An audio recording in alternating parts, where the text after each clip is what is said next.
بسم اللہ الرحمن الرحیم۔ میرے تمام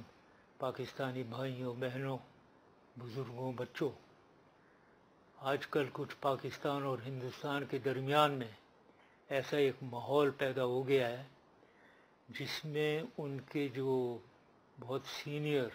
ملٹری کمانڈرز ہیں اور ان کے سینئر منسٹرز ہیں وہ پاکستان کے بارے میں ایسی irresponsible اسٹیٹمنٹس دے رہے ہیں، اور وہ پاکستان کو ایسا سمجھ رہے ہیں جیسے پاکستان کوئی بغیر دم کے بغیر فورس کے ایک ملک ہے۔ اس کے سلسلے میں میں نے سوچا، اور کئی لوگ سوچ رہے ہیں کہ ان کو جواب دیا جائے، تو میں اس سلسلے میں کچھ جواب دینا چاہتا ہوں تاکہ پرانی غلط فہمیاں ہندوستان کی اور ہندوستان کی کرنٹ لیڈرشپ کی وہ ہٹیں۔ یہ ساری چیزیں یہ کئی دفعہ کہا ہے انہوں نے، اور میں نے کئی انٹرویوز میں بتایا ہے کہ ان کے منسٹرز کو پتہ نہیں ہے کہ یہ جو ساری خبریں نکلتی ہیں یہ کہاں سے نکلتی ہیں، کون شروع کرتا ہے یہ خبریں کہ ہمارے سپاہی جو ہے کہ جو ان کے سپاہیوں کی آنکھیں نکالتے ہیں، گلا کاٹتے ہیں۔ دیکھو، یہ ہمارا شیوا نہیں ہے، ہم مسلمان ہیں، ہم یہ نہیں کرتے ہیں، ہم کسی کی آنکھیں نہیں نکالتے ہیں، اور وہ بھی مرے ہوئے ایک کارپس جو ہے مرا ہوا آدمی اس کی آنکھیں ہم نکالیں، یہ ہم نہیں کرتے ہیں۔ یہ شروع ہوتی ہے خبر ایک وہ جو لائن آف کنٹرول پہ بیٹھا ہوا ایک بالکل ان پڑھ سا جو جس کو میں پھتو خان کہتا ہوں، پھتو خان بیٹھا ہے ادھر، وہ شروع کرتا ہے، وہ اپنے مقصد کے لیے کرتا ہے، بہت سے اس کے مقصد ہیں، اور یہ اس قسم کی باتیں شروع کر دیتا ہے اور اس کو آگے دے دیتا ہے اپنے پلاٹون کمپنی بٹالین کمانڈر کو، جو پہاڑی سلسلے میں آگے نہیں آتے ہیں، ان کو پتہ ہی نہیں ہے وہ آگے والا جو پھتو خان ہے وہ کس حالت میں بیٹھا ہے اور کیا کہہ رہا ہے۔ وہ خبر چلتی ہے، یہاں سے نکلی اور آگے چل چل چل چل منسٹر اور پرائم منسٹر کے پاس پہنچ جاتی ہے، اور وہ یہ باتیں کرتے ہیں۔ مجھے اس بھی بات کا ایکسپیرینس جب میں ڈی جی ایم او تھا تو اس وقت ان کے ڈی جی ایم او سے میری ہر وینسڈے کو 11 بجے کمپلسری ہاٹ لائن آن ہوتی تھی۔ ادھر میں نے دیکھا تو اوہو، یہ تو بڑی عجیب و غریب باتیں کر رہا ہے، پتہ نہیں کہ بارڈر پہ یہ ہو رہا ہے وہ ہو رہا ہے۔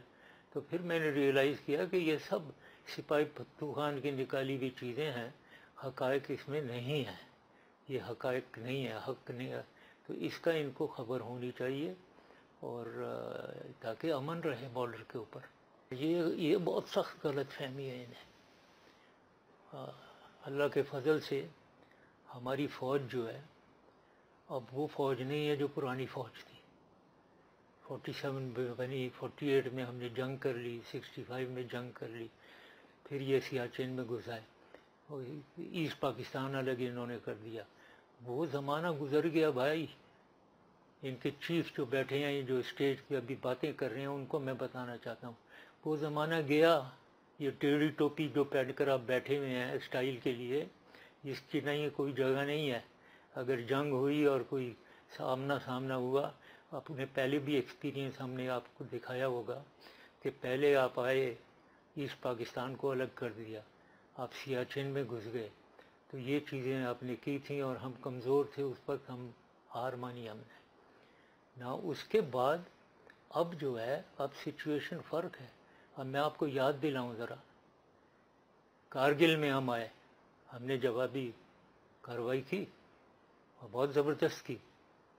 اس کا ابھی تک رو رہے ہو، ابھی تک وہ آپ رونا رو رہے ہو انٹرنیشنلی۔ یہ ہماری قابلیت ہے۔ پھر آگے آپ کو ایک اور اس سے بڑی بات یاد ہونی چاہیے کہ 2002 میں آپ کے پارلیمنٹ کے اٹیک کے بعد آپ نے اپنی پوری فوج موبیلائز کی، اور پوری فوج موبیلائز کا مطلب یہ ہوتا ہے، یہ لوگوں کو معلوم نہیں عام طور پہ، جب ایسٹرن فرنٹ یعنی چائنیز بارڈر اور بنگلہ دیش بارڈر، ادھر سے آپ اپنی فوج موو کرتے ہو نا، انفنٹری ڈویژنز کوئی 8 تو ہمیں پتہ ہو جاتا ہے کہ آپ پورے پاکستان پہ حملہ کرنے والے ہو۔ آپ نے پوری فوج اپنی موبیلائز اس وقت کی تھی، وہاں سے بھی لے آئے تھے آپ، تو ہمیں پتہ ہوا کہ آپ تو بڑے سیریس ہیں، حملہ کریں گے۔ ہم نے بھی اپنی فوج موو کر دی، ہم کوئی بیٹھے ہوئے نہیں ہیں، ہم نے چوڑیاں نہیں پہنی ہوئی ہیں، ہم پوری فوج ہم بھی لے کر آ گئے آگے، اور 10 مہینے تک ہم نے آمنا سامنا کیا آپ سے، 10 مہینے تک۔ تو ایک دفعہ تو پتہ ہوا تھا کہ آپ اٹیک کرنے والے ہیں ایئر سے، اپنے ایئر فورس سے۔ اس کے جواب میں ہم نے اوپن کہہ دیا تھا، جب اگر انہوں نے یہ غلط فہمی کی، اگر اٹیک کیا تو ہمارا ایئر فورس امیڈیٹلی ان کو رسپانس دے گا، اٹیک کرے گا، اور صبح سویرے ایک دفعہ اور اٹیک کرے گا۔ تو جب انہوں نے یہ دیکھا کہ یہ تو کوئی ایسے ڈرنے والے نہیں ہیں، تو انہیں واپس جانا پڑا، اور پوری قوم نے ان کو گالیاں دیں ان کی فورس کو کہ کیوں آئے تھے، کیونکہ کئی 100 کروڑ روپے انہوں نے خرچ کیے موومنٹ کے اوپر۔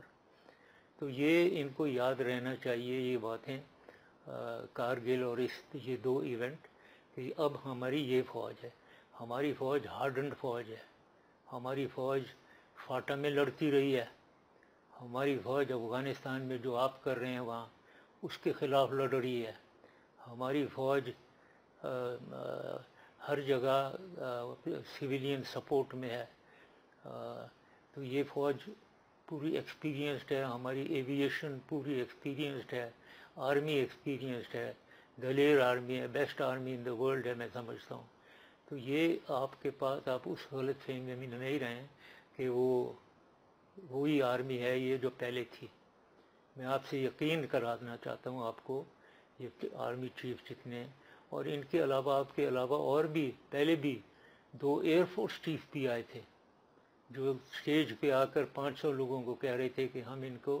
اندر جا کر ان کا خون بہائیں گے۔